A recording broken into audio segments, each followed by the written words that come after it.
Hi, everybody, and welcome back to the Reading Corner.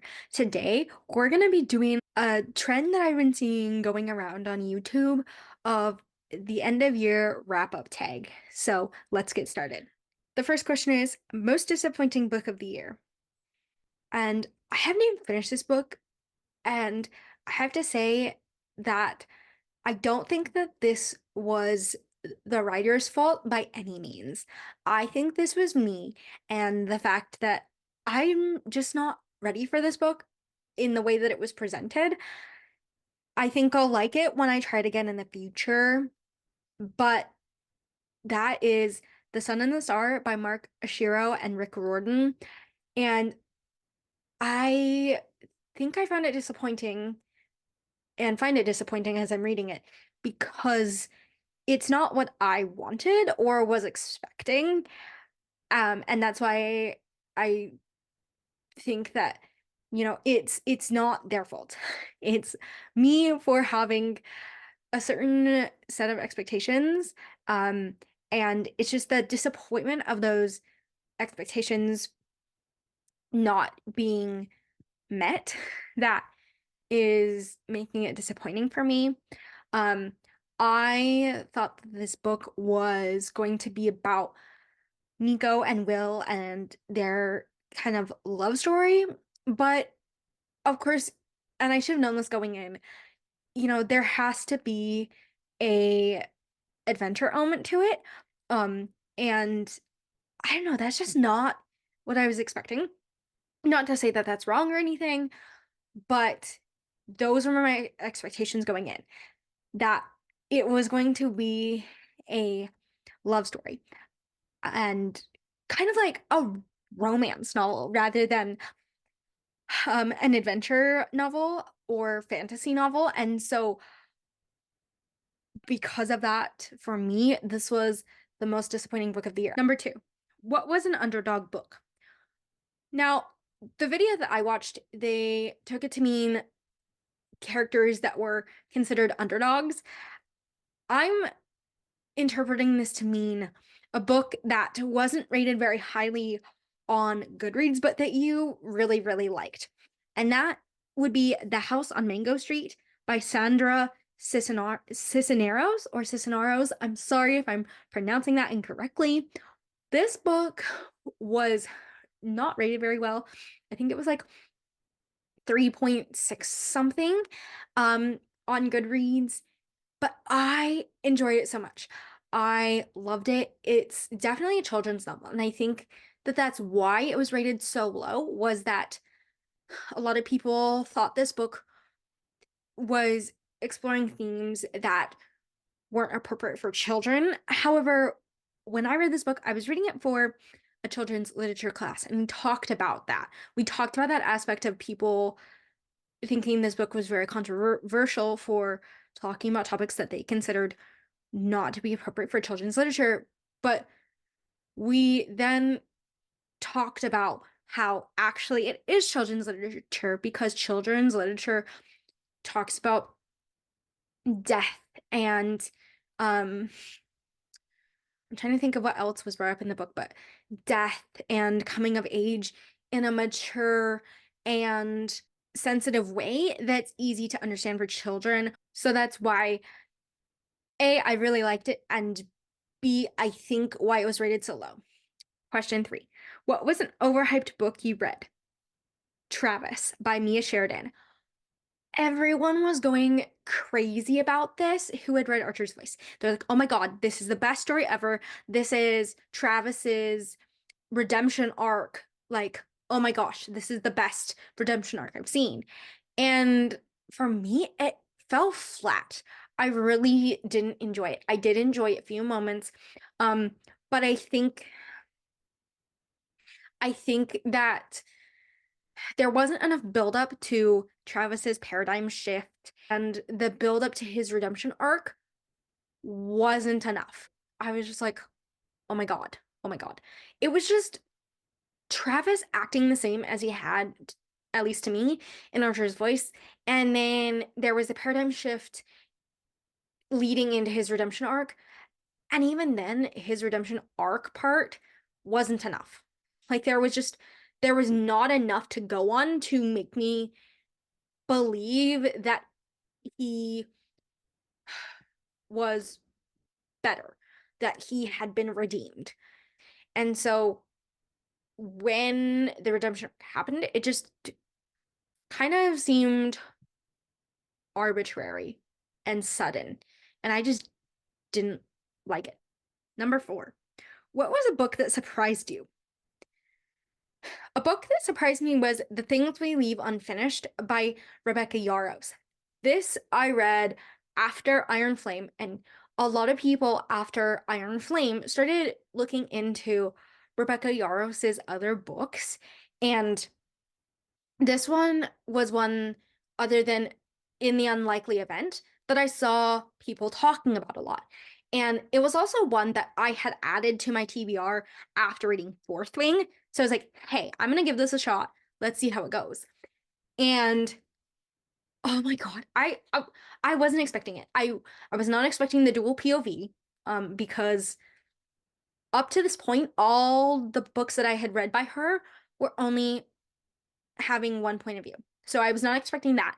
And it like threw me off. I was like, wait, who, who is Jameson? Who like who's Jameson and who's Noah?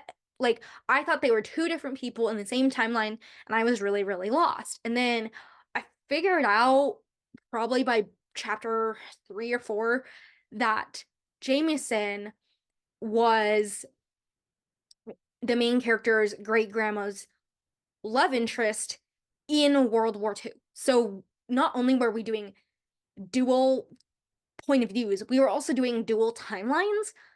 And I was just like, oh my gosh, okay.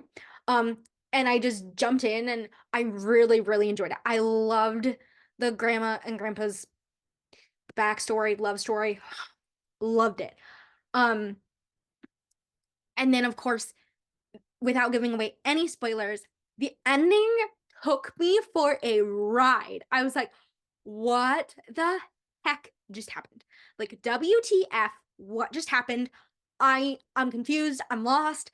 I had to like replay this part probably 5 different times just to make sure that I understood the plot twist at the end and the ending of the story straight because I was just so confused. And then I'm trying to fall asleep at night and I'm literally thinking about, oh my God, like, what did the other characters think? And like, did the other characters know? And like, what's going on?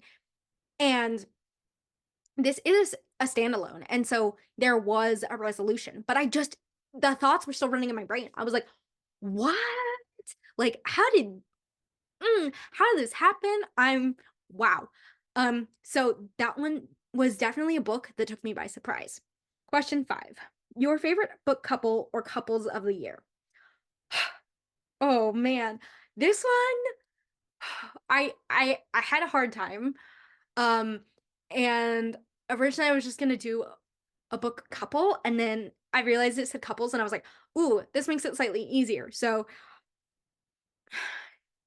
here we go. Number 1, Brienne Archer from Archer's Voice. If you watched my favorite quotes and scenes for Archer's Voice, then this will be no surprise to you as why, but oh my God, just how supportive and communicative and just everything about these two. So good. But especially how communicative and supportive they are. Mm, yes, yes, please. Also, the disability representation that we get through this couple, chef's kiss. Number 2, Xaden and Violet from what we are now calling the Empyrean series because we have book 2 and it's official, ladies and gentlemen. Book 3 is coming. Book 3 is on its way. It's officially in the works. Oh my gosh. Um, this one, um, it's just, it's again how supportive they are of each other. And I do understand that in Iron Flame they weren't as communicative, but they still talked. And, they did have their struggles in the beginning of Iron Flame. Um, but then they talked about it, and there was resolution involved, and we talked about how, we can't have relationships if they're not healthy, which I is just yes. Um, acknowledging that relationships are unhealthy, and how do we fix those? Um, and again, just how supportive they are, and acknowledging when they're in the wrong. Oh, love that. Number 3, and I just talked about this, Jameson and Scarlett from The Things We Leave Unfinished. Jameson and Scarlett are the great grandma and great grandpa in the other timeline. They're in the World War II timeline, and this couple, man, this couple, it's so good. I love their story so much. Oh, it's so good. Number 4, Nate and Anastasia from Icebreaker. Again, this is just these are all such supportive relationships, but this one in particular, and also this book, if you read my review on Goodreads, my review said the book was slow until the 42% mark, and then it picked up, and I started to enjoy it. Initially, I found Anastasia childish at times, but she developed throughout the story into a character that I could relate to. I loved the found family dynamic of the story, and that Anastasia found family at college with the hockey team, and Nathan finds it with her family. Another thing I enjoyed about this book was the open, honest communication between Anastasia and Nathan that led to a highly supportive, healthy relationship that isn't often shown in books. The last thing I loved about this book was the therapy representation and how important and helpful it can be. This is the perfect book for anyone who liked The Spanish Love Deception by Elena R. Moss or the TV show Spinning Out on Netflix. Trigger warnings: disordered eating, sexual content, consensual, toxic friendships, mental health, near-death experience, alcohol use, and explicit language. This is the only book I've read so far that has good representation of therapy. Actually, I take that back. The Long Game by Elena R. Moss, which I'll talk about later, also has good representation of therapy.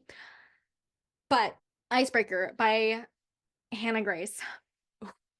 Um, we deal with a lot of triggering things in this book, and the way that Nate supports Anastasia through all those things. Mm, I need someone like him, okay? I need someone like all of these men, okay? Can we just roll all of these men's personalities up into one and just this can be one man, and I I would be done for, but I'd be so happy. Okay, moving on. Number 6, your favorite main character or characters of the year. For this, I put Violet from the Empyrean series, and I just I love this. I love that she was so strong despite everything she went through and all the hardship she had to deal with.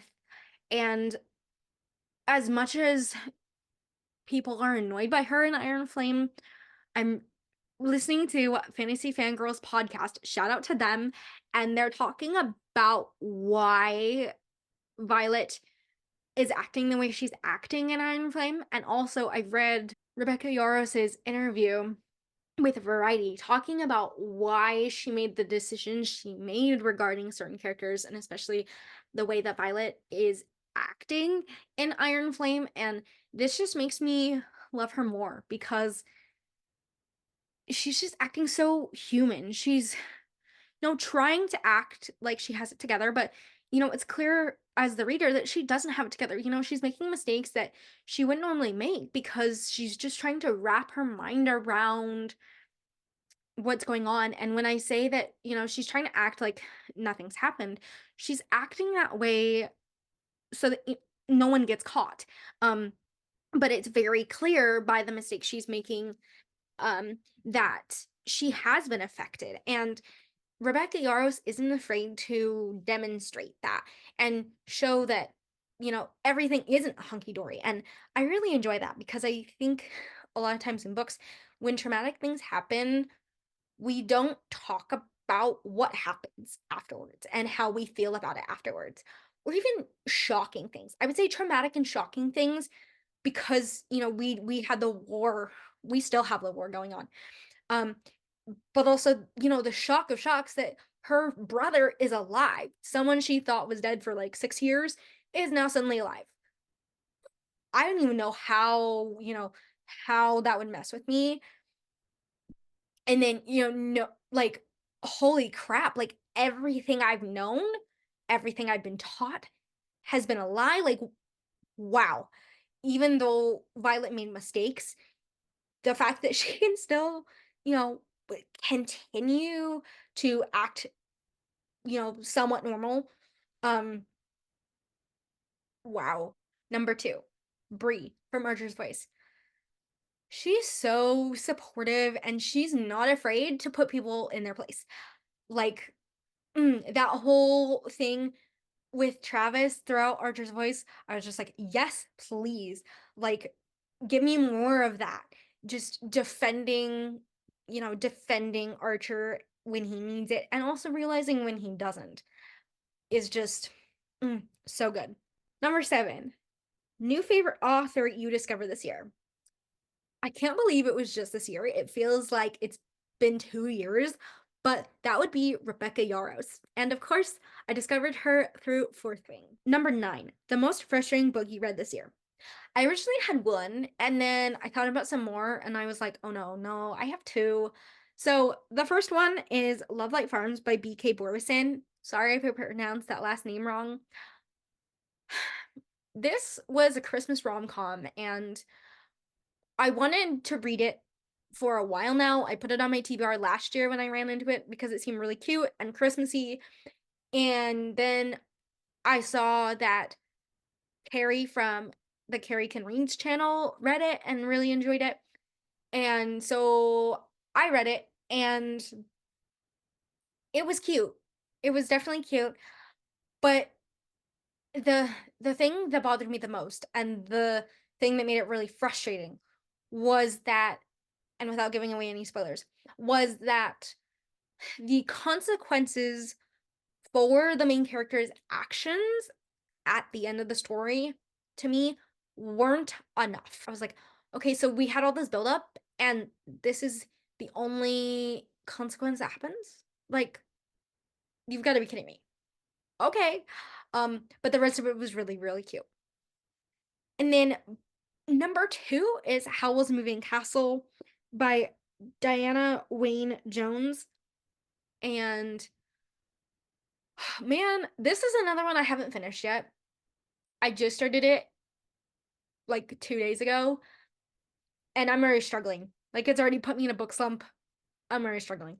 This one I read because a friend talked to me about it a lot, and they made it sound really interesting. I was really intrigued, and I got into it, and I just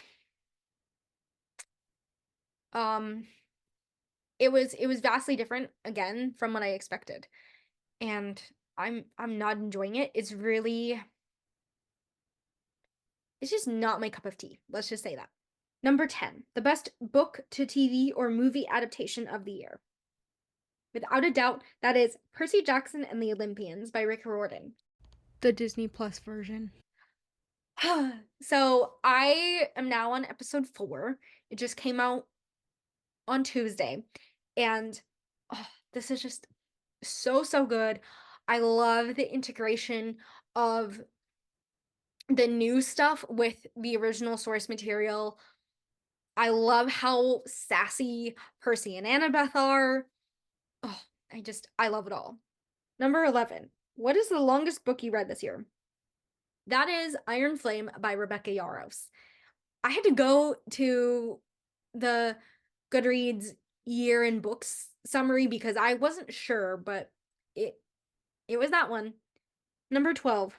What is the shortest book you read this year? That would be The House on Mango Street by Sandra Cisneros. The next question is, what are your favorite covers of the year? And I'm actually going to go get the series for this one, so hang on a second. The first one is Love and Other Words by Christina Lauren. I just love this cover. Now, I know there are two editions floating around out there, but this is my favorite.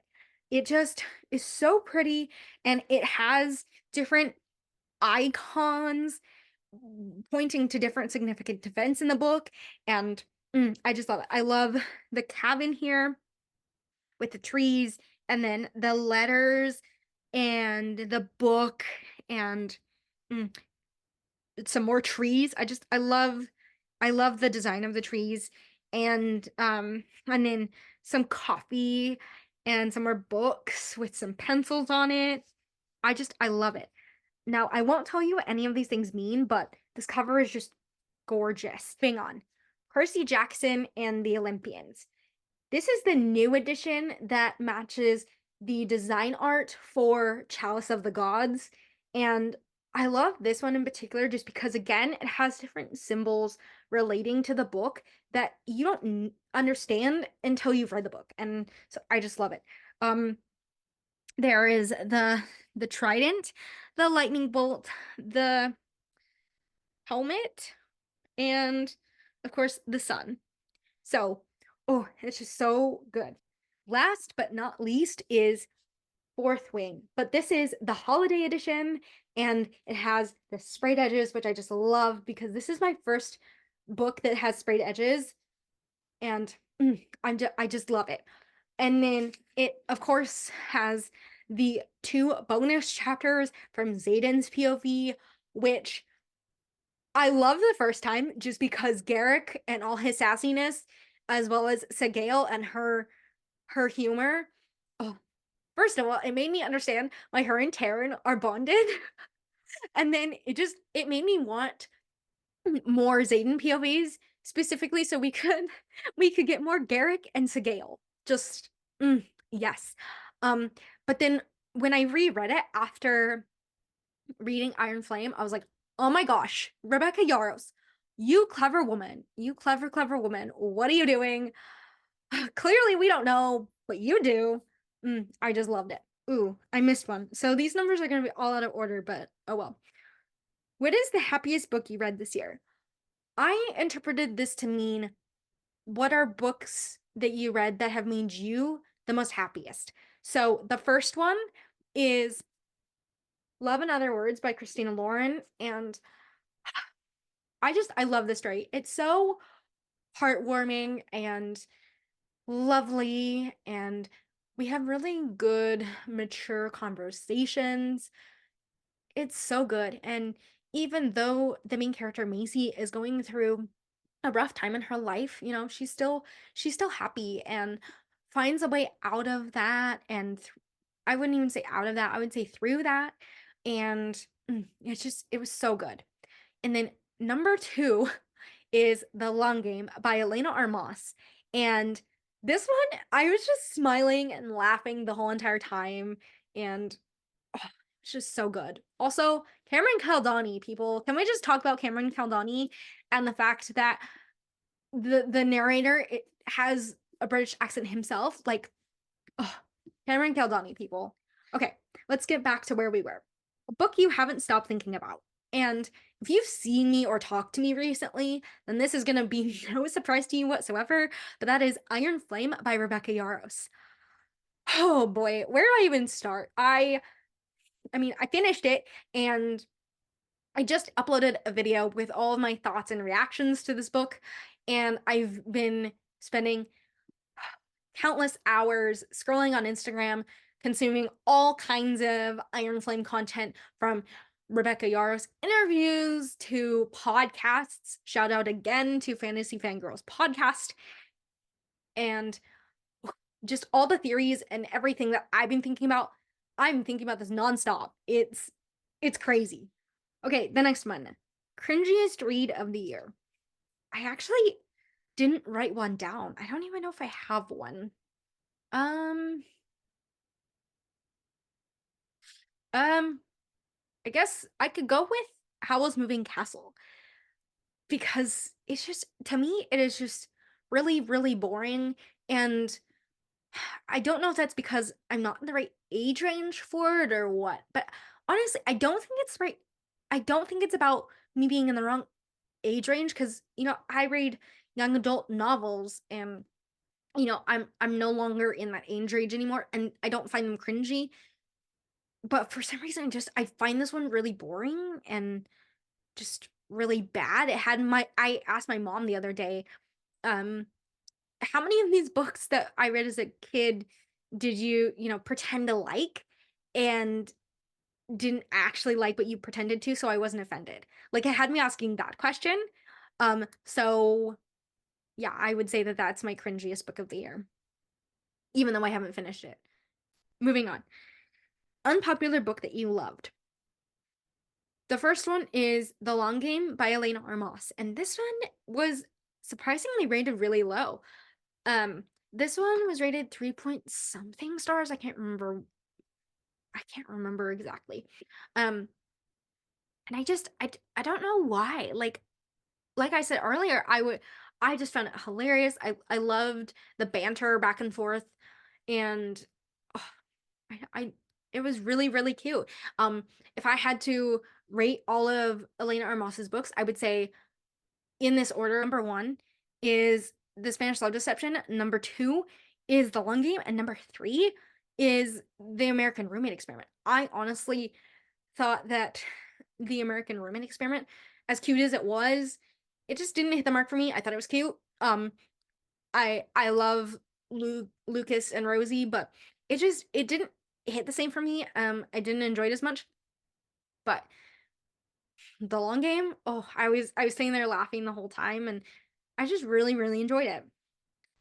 And then the next one that I read that was considered unpopular according to Goodreads is When Stars Are Scattered, which is illustrated by Victoria Jameson and written by Omar Mohammed. I understand why this one was rated low. However, I really, really enjoyed this. And I don't think it was just because I had to read it for class and I was looking at it through a particular lens, and that's kind of how I measured it. Um, we were talking about the importance of illustrations in children's books and why graphic novels can be really helpful in talking about difficult subjects for children.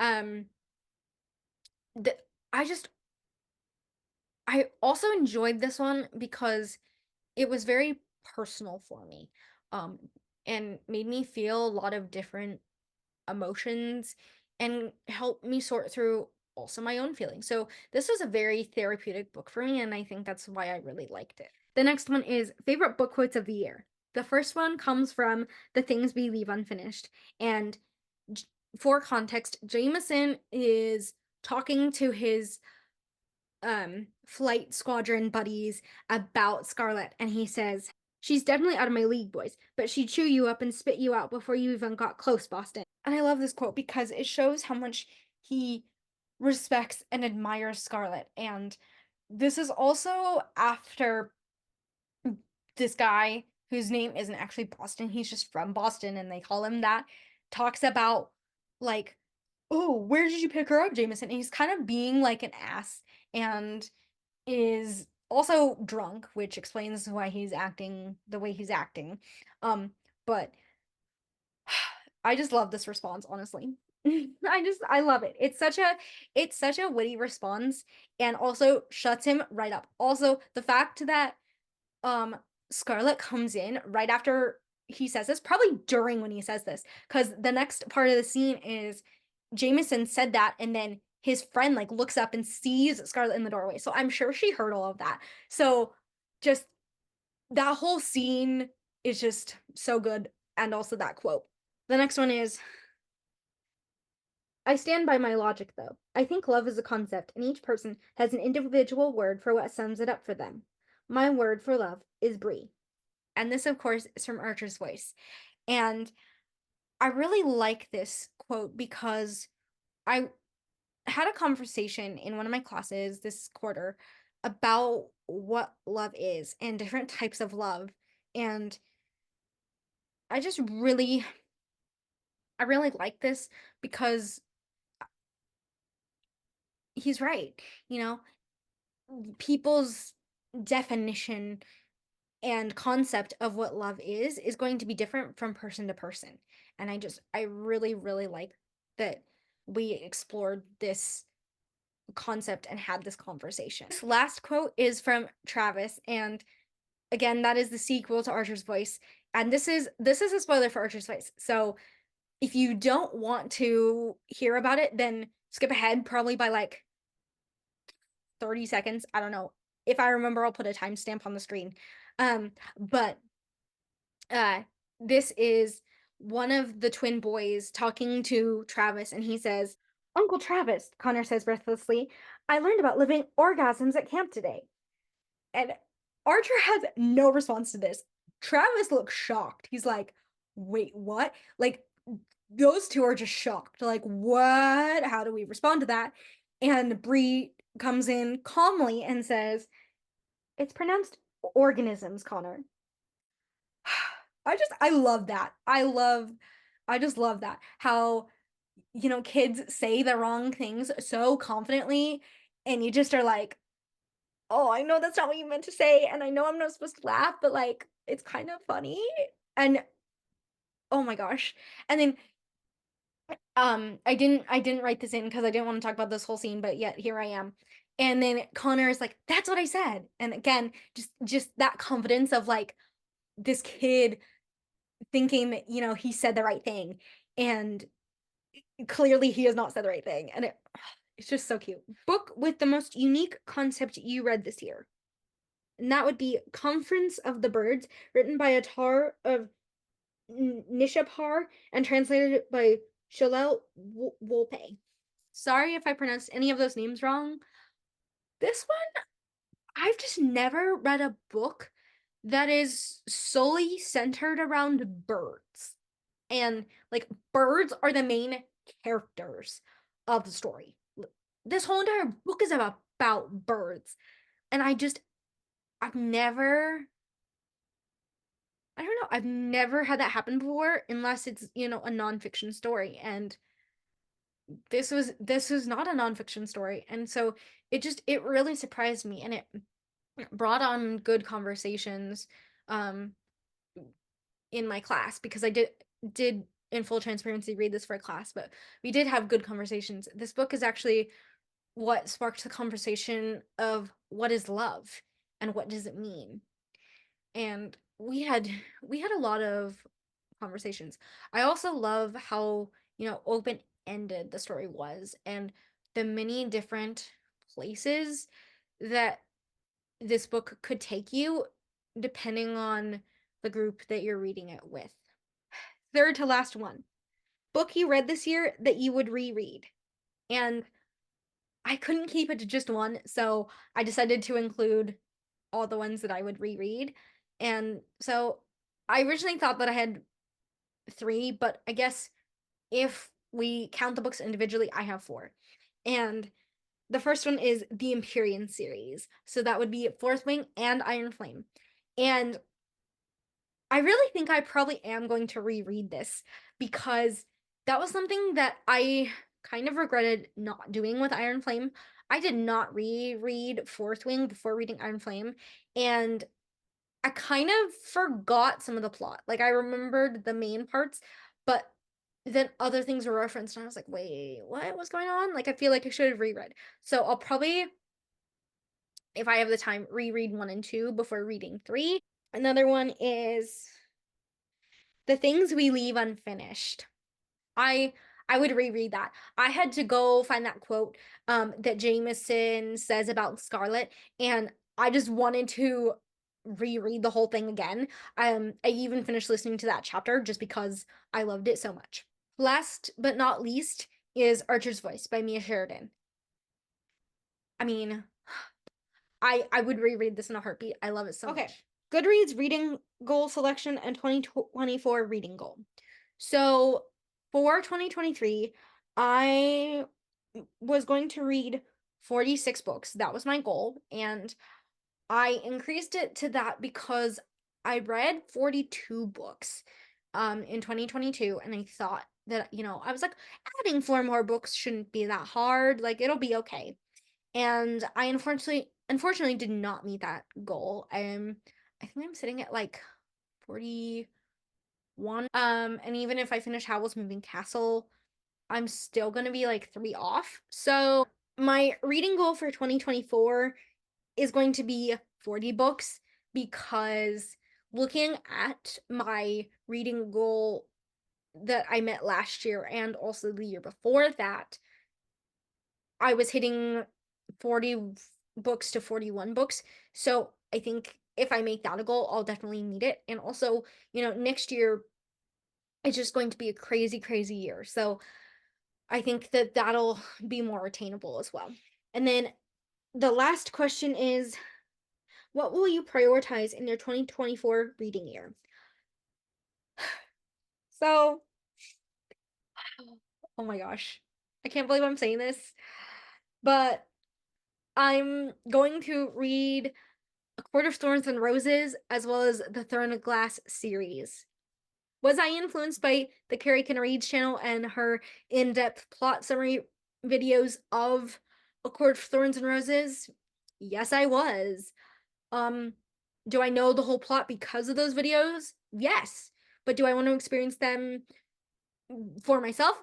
Also, yes. So I'm gonna do that. And then I've heard from a couple of friends of mine that Throne of Glass is actually better than A Court of Thorns and Roses. So um I I'm gonna do that too. And then I think now that I think about it, if I have the time, I'm also going to read the Crescent City books because I again watched the Carrie Can Reads channel in-depth plot summary for that series, and apparently, not even apparently, according to Sarah J. Maas herself, we're integrating A Court of Thorns and Roses and Crescent City into a crossover universe, multi-universe event thing, whatever you want to call it. So I obviously need to read those. So yeah, that's my reading goal. And I hope that you enjoyed this end of year wrap up video, and I will see you soon.